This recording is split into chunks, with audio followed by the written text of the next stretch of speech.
This is Tarte Tatin that you usually see in recipes all over the internet and cookbooks. That is Tarte Tatin that looks totally different.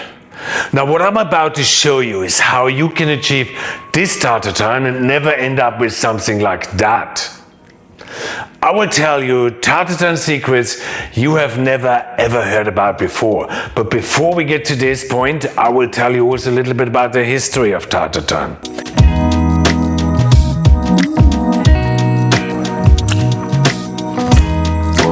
So good.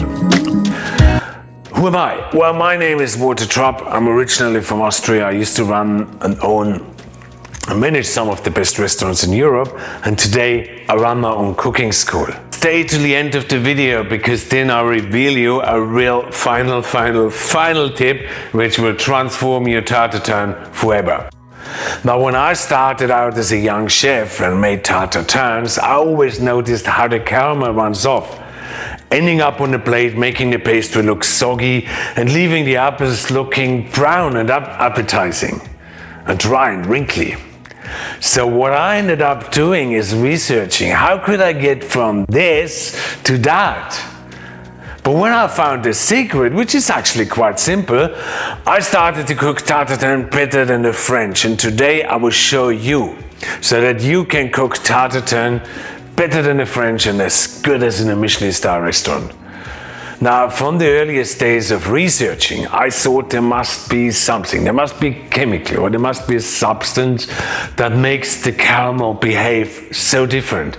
So I tried, I tested literally with every single apple under the sun. Till one day I realized what it was. But that's not all. I will also show you all the other possible pitfalls that you can come across when you make Tarte Tatin. So by the end of this video, I promise you be a Tarte Tatin specialist and you will be in Tarte Tatin heaven. So first, its origin. Story goes that the sisters Caroline and Stephanie Tatin run the Hotel Tatin in Salon in France in the 19th century. The younger sister forgot to put the dough in the pan like you do with traditional French tarts. So she placed it on the top after cooking the apples. And then she baked it. And then she thought she flips it over, creating basically an upside down tart. But that's not all. Not only did she forget to put the pastry in the pan, she was also running late. So she served the tart hot, which was really unusual in those days in France. Okay, so let's get it cooking. So first we peel the apples. Now what I'll show you today is the original version. You caramelize the apples in the toffee, not the other way around. It's a waste of your time to cook the caramel first. Why? Well, you know, when you then put the apples in the caramel and they get in contact with heat, the apples will start to release their water. And then you end up with doing basically the same job twice. Plus the apples will soak the caramel up and they look brown and ugly. That's actually the first part of the secret I want to tell you, because the apple is going to look really nice and golden, and the caramel, cooked in a traditional way, becomes much clearer, much more blonde. That's not the secret of all secrets. So in the pan, sugar and butter, and lots of it. You have the measurements in the recipe below. You need to overload your pan. The apples will shrink by approximately 50%. Some liquid. I hope you're paying attention to what you just saw. If you want some lemon juice, some lemon zest, and if you like a little bit of vanilla essence, so then you cover the apples with a lid onto the heat, cook it for 5 minutes with a lid to help the apples to release the water. Then you remove the lid and cook it for approximately 25 minutes or so till a thick caramel toffee-like sauce forms. It needs to be amber brown and golden. There's also no need to arrange the apples in the pan. They will do that all by themselves. If one side of your pan, or the caramel on one side of your pan, browns earlier, move the pan off the heat, move the pan around on the heat, and when it's golden all around, set the pan aside and chill it to room temperature, because you need to set the caramel because of something I'm just gonna tell you now. You can place it in the fridge where it can last for up to a week, so Tarte Tatin is actually really good for pre-cooking. Now the secrets of all secrets. You need to get green apples that were harvested unripe. That's the only time I probably ever recommend you supermarket produce, because supermarkets apples are always harvested totally unripe, so they can store them for up to a year or even longer before they artificially ripen them and flavor them by pumping flavor enzymes into the cooling house. But that's another story altogether. I today use Granny Smith apples. They're unripe and they're green. Perfect. Green and unripe apples compared to ripe yellow or red apples are also a bit more sour, which makes them stand up to the sugar in terms of flavor balance. You know, sweet and sour balances itself. Sweet on its own is boring. But what green and unripe apples have that yellow and red apples don't have in abundance is pectin. Pectin is like fruit gelatin. Pectin makes fruit jelly sets. Pectin makes fruit paste like quince paste. Pectin gives jam its lovely texture, and in our Tarte Tatin it does set the caramel, while at the same time it moisturizes the apples. It will not make your caramel run off.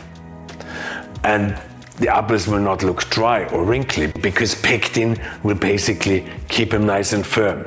And it turns the caramel into a jelly, which will fill the gaps between the apples, and it glazes the tart just like you coated it with jam, just much better.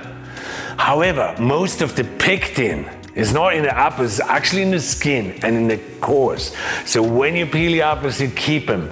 You take the skins into a pot, you cover them with water, and you boil it for 30 or 40 minutes. Then you strain that cooking liquid off and reduce it to a cup or less. Then you add that liquid to the pan when you cook your apples. That is the secrets of all secrets to perfect Tarte Tatin.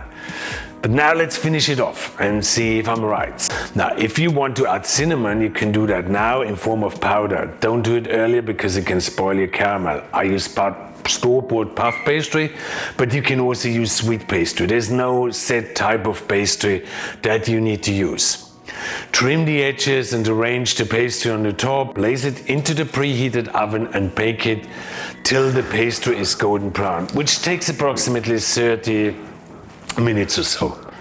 To serve it, then you lose the pastry from the sides of the pan.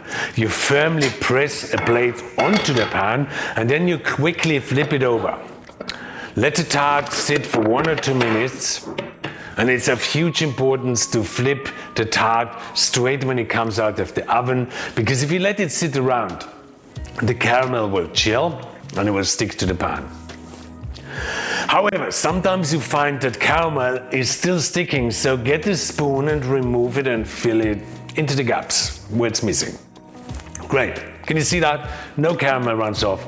I didn't need to tuck my pastry in so that the caramel can't run off. It's really simple, isn't it?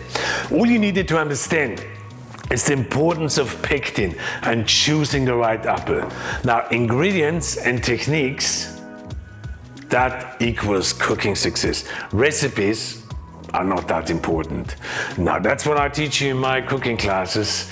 Confidence in your kitchen, not recipe slaving. So check out my other videos, especially the one about panna cotta. So here's your final tip, which is, in case you don't have unripened green apples, because you have your own apple tree or for whatever reason. So you can of course use any apple you want, but to build up the acidity, you add some extra lemon juice. You buy yourself some pectin, and then at the beginning of the process where you cook the apples, you add 1 tablespoon of pectin to the liquid, and it will do you exactly the same.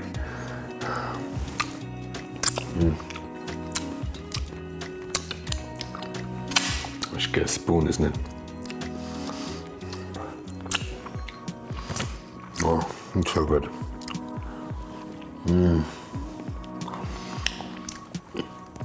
Thank you so much for watching. I look forward to seeing you next time.